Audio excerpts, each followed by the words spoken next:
En balade matinale dans les prairies humides de Blanquetac, ils ont déjà cueilli de belles brassées d'herbes sauvages. La bardane en grandes feuilles, l'armoise, plus souvent regardée comme une mauvaise herbe qu'avec gourmandise. Et donc là, voilà, alors soit on en fait des beignets ou bien on va faire un essai de gaufre à l'armoise.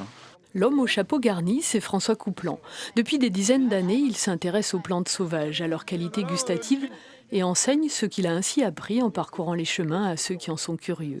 Après les prés, le sable. Ici, on traque la salicorne, l'aubione ou l'astère maritime. Je ne sais pas s'il faut le dire et le préciser parce que ça me semble tomber sous le sens, mais vous cueillez la plante, vous l'arrachez pas. Moi j'essaie de cueillir à la base, mais les racines ils viennent avec. Amertume, acidité, salinité, d'autres feuilles à l'inverse bien plus sucrées. Les goûts sont ici d'une infinie variété. Vous avez mis les tiges de cire, cette bardane? Circe, ouais. Ah, on n'a pas mis la bardane. Et il y a la bardane? T'as pas mis la bardane. La formation se poursuit en cuisine. On retrouve dans la chaleur du four ou sous la lame du mixeur les plantes cueillies quelques heures plus tôt et forcément on tâtonne un peu. Quand on tâtonne, le premier on le fait justement, on commence par un petit pour voir ce que ça peut donner. Là je vais en goûter un petit. Pas mal.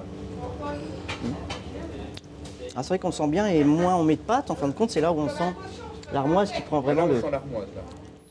Sablé aux feuilles de tilleul, métranque à l'aspérule, douceur sucrée à l'angélique ou petit canapé aux lierres terrestres, la journée se termine par une dégustation curieuse, amusée et gourmande.